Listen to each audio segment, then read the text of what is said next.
Ils sont invisibles, mais on en trouve des traces partout. Dans notre alimentation, dans les sols, les plantes, les eaux souterraines, dans l'air que nous respirons et dans nos organismes. Ce sont les résidus de pesticides. L'Europe en est l'un des plus gros consommateurs mondiaux.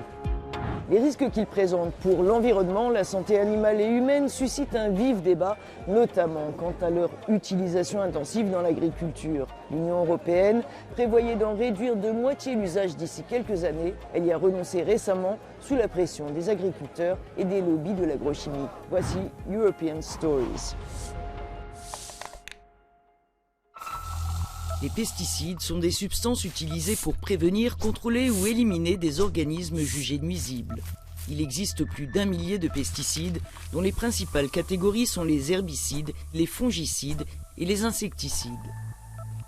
Près d'un quart des ventes de pesticides dans le monde est réalisé dans l'Union européenne. Un montant estimé à 12 milliards d'euros sur 53 milliards d'euros en 2019. En valeur absolue, l'Espagne, l'Italie, la France et l'Allemagne sont les plus gros consommateurs européens de pesticides du fait de leur vaste surface agricole. L'Union européenne est aussi la première région exportatrice. Plus de 450 substances actives, les ingrédients chimiques des pesticides, sont approuvés dans l'Union européenne. Beaucoup d'autres ont été retirés du marché en raison de leur toxicité. Mais on trouve des pesticides interdits dans les cultures européennes, du fait de l'utilisation de pesticides illégaux et de contrefaçons et de dérogations provisoires. Ces substances toxiques se retrouvent aussi dans l'assiette des Européens via les importations de denrées venant de pays tiers. Beaucoup sont produites par les entreprises européennes autorisées à les exporter hors de l'Union.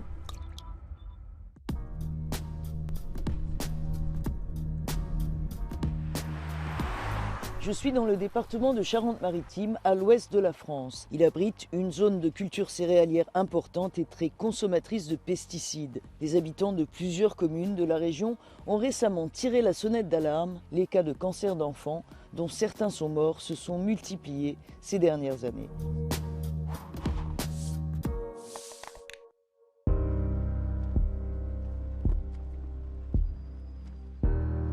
On est ici à Saint-Rogatien, c'est la commune sur laquelle on a eu les premières interrogations quant à la présence de facteurs environnementaux pouvant aggraver ou déclencher des pathologies sur le territoire. On a eu de l'industrie avec la présence d'une usine enrobée, on a des problématiques de haute tension et surtout énormément de culture autour des habitations et cette agriculture est utilisatrice de beaucoup de pesticides. Une situation qui a tout lieu d'inquiéter Franck Rinchet-Girolet. Son fils de 7 ans est en rémission d'un cancer des os, diagnostiqué il y a 5 ans. Cet ancien chauffeur de bus, aujourd'hui attaché parlementaire, milite au sein d'une association créée par des riverains qui, comme lui, se battent pour déterminer la cause des cancers de leurs enfants.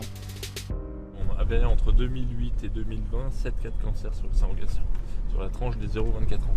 Et donc on est à une surincidence 4 fois et demi supérieure au reste du département. Une des sources d'inquiétude pour nous, c'était ce capteur de la qualité de l'air qui a relevé en 2019 33 pesticides, en 2021 41 pesticides et le record de France d'herbicides. Là où c'est une source d'inquiétude, c'est que ce capteur se situe à 20 mètres, 30 mètres de la porte de l'école. L'avenir santé environnement s'est constitué suite à l'apparition d'un excès de risque de cas de cancer pédiatrique sur Pierrini-Saint-Rogatien. Après avoir multiplié les manifestations et interpellé en vain les pouvoirs publics, Franck et les autres parents de son association ont jeté un pavé dans la mare en octobre dernier en publiant les résultats d'analyses toxicologiques faites sur des enfants de 6 communes de l'agglomération.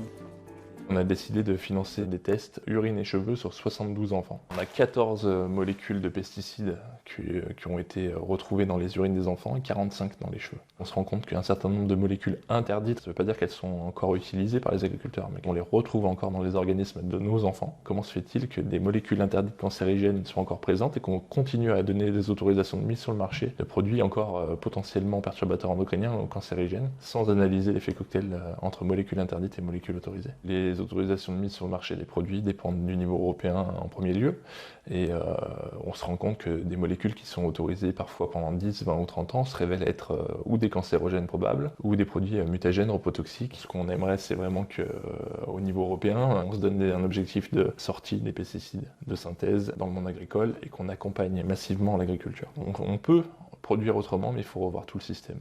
Et je pense que plus on va avancer dans le temps, plus on aura aussi une augmentation de ces cas de cancer pédiatrique. Pour notre fils, il est toujours en rémission, mais on vivra toujours avec une épée de Damoclès au-dessus de la tête. J'ai envie de dire qu'on se bat pas pour lui, on se bat pour ceux qui arriveront après. On est passé par l'enfer, notre fils est passé par l'enfer. C'est vraiment l'enfer de voir son gamin branché sous chimio et de voir tout ce que ça implique derrière. Notre enjeu, c'est de sensibiliser l'ensemble des décideurs, puisqu'en fait, on dépend quand même des décisions européennes et nationales. Je souhaite vraiment à personne de vivre ce que nous, on a vécu avec notre fils. Mais des fois, je me dis que s'il l'avait vécu, il changerait peut-être les politiques qu'ils sont en train de mettre en place.